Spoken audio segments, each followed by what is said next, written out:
Hello friends, welcome to Vinitha life style YouTube channel. நம்ம இன்னைக்கு நம்மளோட சேனலில் வெண்டைக்காய் பொரியல் ரெசிபி தாங்க நம்ம பார்க்க போகிறோம். இந்த வெண்டைக்காய் பொரியல் கரெக்டாக ஒரு 2லேருந்து 3 நிமிஷத்தில் நம்ம சீக்கிரமாக செஞ்சு முடிச்சிடலாங்க.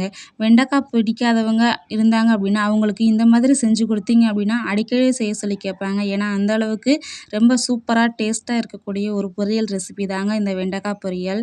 ரொம்பவே நல்ல வளவளப்பு இல்லாமல் எப்படி சீக்கிரமாக செய்யலாம் அப்படின்றத வாங்க நம்ம வீடியோக்குள்ளே போய் பார்க்கலாம். நம்மளோட சேனல் இப்போ தான் ஃபஸ்ட் டைம் பார்க்குறீங்க அப்படின்னா சேனலை சப்ஸ்கிரைப் பண்ணிவிட்டு இந்த வீடியோக்கு ஒரு லைக் பண்ணிக்கோங்க. இப்போ வாங்க இது எப்படி செய்யலாம் அப்படின்றத பார்க்கலாம். இப்போ நான் வந்து ஒரு 1/4 கிலோ அளவுக்கு வெண்டைக்காய் எடுத்து வச்சுருக்கேன். இப்போ இந்த வெண்டைக்காயை நம்ம என்ன செய்ய போகிறோம் அப்படின்னா ஒரு பாத்திரத்தில் தண்ணி கொஞ்சம் நிறைய எடுத்துக்கோங்க. தண்ணி நிறையா எடுத்துட்டு நம்ம இப்போ எடுத்து வச்சுருக்கிற வெண்டைக்காய் எல்லாமே இது கூட சேர்த்துருங்க. சேர்த்துட்டு நல்லா கை வச்சு அழுத்தி அதில் இருக்க அழுக்கெல்லாம் போகிற அளவுக்கு வெண்டைக்காயை நல்லா க்ளீன் பண்ணணும்.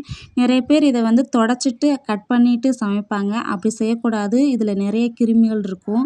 செடியில் முளைக்கிறதுனால புழு பூச்சியெல்லாம் இருக்கிறதுக்கு கொஞ்சம் வாய்ப்பு இருக்குது. அதனால் நம்ம என்ன செய்யணும் அப்படின்னா இந்த மாதிரி ஒரு வெண்டைக்காயை எடுத்து நல்லா தேய்ச்சி அதோட 4 பக்கமுமே நல்லா தேய்ச்சி க்ளீன் பண்ணணும். இப்போ அந்த மாதிரி தான் நான் க்ளீன் பண்ணிகிட்ருக்கேன். இப்போ எப்போவுமே நாங்கள் இந்த மாதிரி தான் க்ளீன் பண்ணுவோம். க்ளீன் பண்ணிவிட்டு அதுக்கப்புறம் துடைக்கணுன்ற அவசியம் கூட கிடையாது. நிறைய பேர் துடைக்கணும் விழுவிழுப்பாக இருக்கும்னு நினச்சிங்க அப்படின்னா நீங்கள் க்ளீன் பண்ணிவிட்டு மறுபடியும் கூட நீங்கள் இதை துடைச்சி எடுத்து வச்சுக்கலாம்.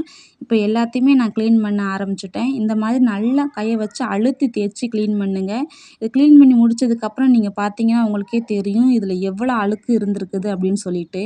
எப்போவுமே வெண்டைக்காயை நம்ம இப்படி தான் க்ளீன் பண்ணணும். இப்போ பாருங்கள், நான் க்ளீன் பண்ணிவிட்டு வெண்டைக்காயை இந்த மாதிரி நல்லா ரவுண்டாக கட் பண்ணி எடுத்து வச்சுக்கிட்டேன். இந்த மாதிரி சின்ன சைஸில் நம்ம கட் பண்ணி எடுத்து வச்சா தான் நமக்கு வெண்டைக்காய் கொஞ்சம் சீக்கிரமாகவும் வேகும். பொரியல் கொஞ்சம் சாப்பிட்றதுக்கு கொஞ்சம் நல்லாவும் இருக்கும்.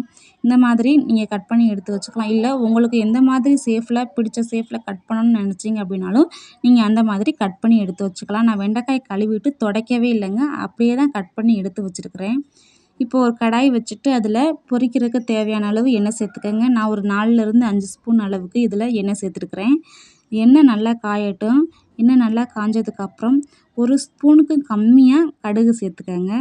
கடுகு நல்லா வெடிக்கணும். கடுகு வெடிக்காமல் இருக்கக்கூடாது. கடுகு நல்லா வெடித்ததுக்கப்புறம் இப்போ நம்ம குட்டி குட்டியாக கட் பண்ணி வச்சுருக்கிற இந்த வெண்டைக்காயை இப்போ இது கூட நம்ம நல்லா சேர்த்துக்கலாம். எல்லாத்தையுமே சேர்த்துடுங்க. சுத்தமாக தண்ணி இருக்கக்கூடாது.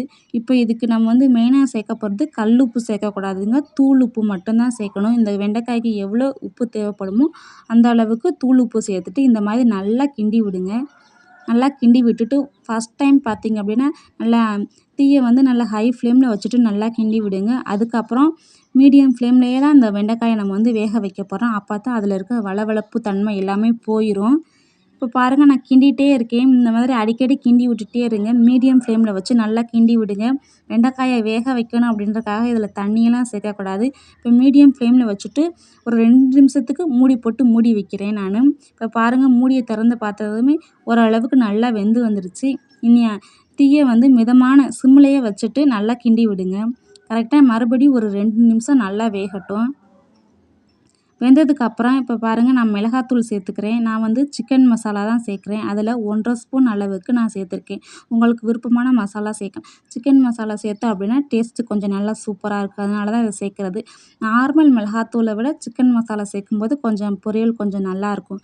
இப்போ நல்லா சேர்த்துட்டு நல்லா கைவிடாமல் நல்லா கிண்டி விட்டுட்டே இருங்க. இப்போ பாருங்கள், கொஞ்சம் கூட வளவளப்பு தன்மையே இல்லை. நம்ம அடுப்பை வந்து சிம்லேயே வச்சு செய்கிறதுனால இதில் வந்து வெண்டைக்காயில் கண்டிப்பாக வளவளப்பு தன்மை இருக்காது.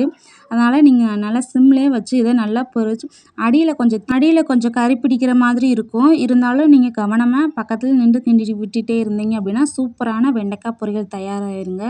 கண்டிப்பாக இந்த ரெசிபியை நீங்கள் உங்கள் வீட்டில் செஞ்சு பாருங்கள். இந்த வெண்டைக்காய் பொரியல் சாம்பார் சாதம், முக்கியமாக தயிர் சாதம், ரச சாதம் இது கூடலாம் வச்சு சாப்பிட்றதுக்கு நல்ல சூப்பரான ஒரு பக்காவான காம்பினேஷனாக இருக்கும்.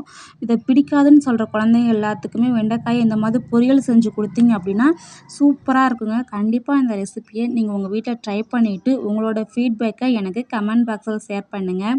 இந்த வீடியோவை உங்கள் ஃப்ரெண்ட்ஸ் எல்லாருக்குமே ஷேர் பண்ணுங்கள். Thank you friends. இந்த வீடியோ பிடிச்சிருந்தால் லைக் பண்ணுங்கள். மறக்காமல் நம்மளோட சேனலை சப்ஸ்கிரைப் பண்ணிவிடுங்க.